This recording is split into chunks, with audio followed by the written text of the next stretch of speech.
आज जो हम टॉपिक पढ़ रहे हैं लिस्ट का, ये हमारी हेल्प करेगा कि अगर हमें एक से ज़्यादा वैल्यूज़ किसी एक सिंगल वेरिएबल में स्टोर करनी है, यानी x की वैल्यू 10 है, ये 10 x में चला जाएगा, एक सिंगल वैल्यू होगी।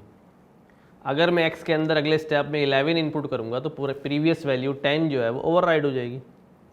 लेकिन मैं चाहता हूँ कि कोई ऐसा वेरिएबल डिज़ाइन करूँ कि जिसके अंदर ये दोनों वैल्यूज़ एक साथ आ जाएं।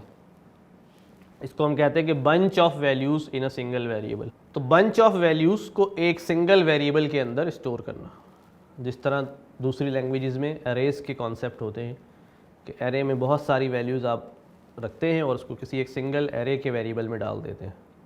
तो लिस्ट का कॉन्सेप्ट भी वैसा ही है कि आप बहुत सारी वैल्यूज़ को, बंच ऑफ वैल्यूज़ को एक जगह रखेंगे और उन्हें एक सिंगल वेरिएबल में स्टोर कर देंगे।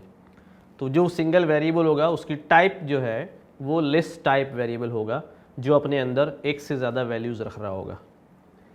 अब ये लिस्ट के ऊपर हम क्या क्या काम कर सकते हैं, इन वैल्यूज़ को गेट कैसे किया जाएगा, इसका फ़ायदा क्या है। सबसे पहला फ़ायदा तो ये है कि बहुत सारी वैल्यूज़ एक वेरिएबल के अंदर आ गई।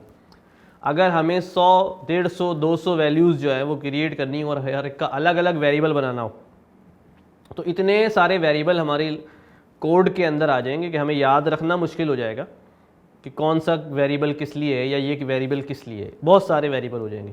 उसके बरक्स अगर आप बहुत सारी वैल्यूज़ को लिस्ट में बना के रख दें तो अब आपने सिर्फ एक लिस्ट का नाम याद रखना है और आप सारी वैल्यूज़ को ईज़िली लिस्ट की एक्सेस कर सकते हैं। कैसे? हर लिस्ट के अंदर मौजूद हर वैल्यू का एक इंडेक्स होता है, एक उसकी पोजीशन होती है। बाय डिफ़ॉल्ट जो पहली वैल्यू होती है उसका इंडेक्स 0 होता है, दूसरी वैल्यू 1, 2, 3 एंड सो ऑन। तो फर्स्ट वैल्यू अगर मुझे लिस्ट की गेट करनी है तो मुझे लिस्ट के साथ उसका इंडेक्स प्रोवाइड करना पड़ेगा, तो लिस्ट में से फर्स्ट वैल्यू गेट हो जाएगी।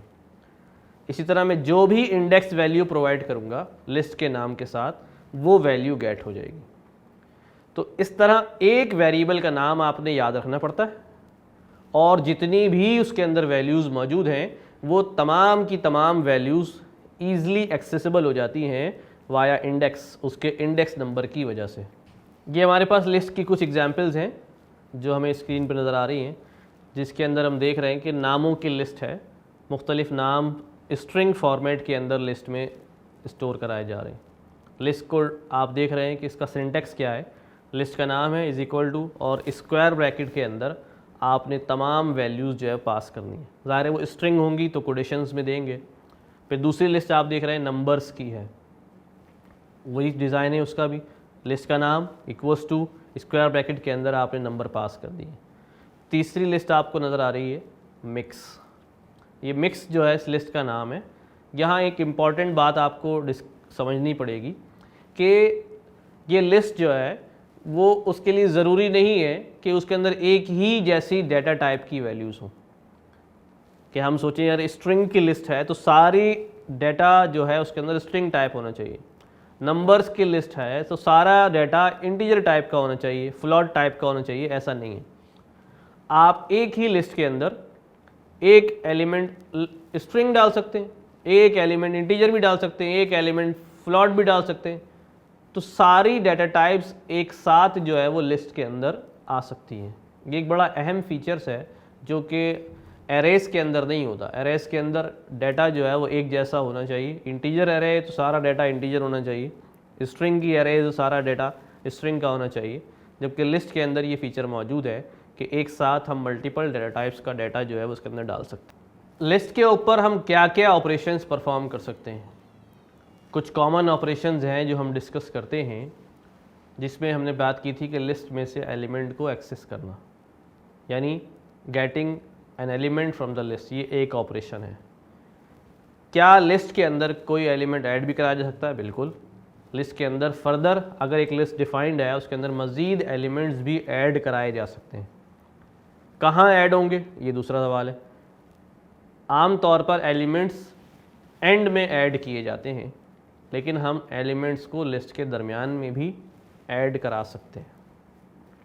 लिस्ट के अंदर से एलिमेंट्स डिलीट भी कराए जा सकते हैं।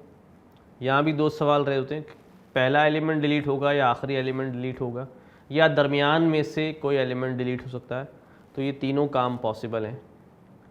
फिर लिस्ट की कॉपीज़ बनाई जा सकती हैं, लिस्ट किसी और लिस्ट के अंदर जो है वो असाइन की जा सकती है, उसकी कॉपीज़ बनाकर भी, और डायरेक्ट असाइनमेंट भी की जा सकती है।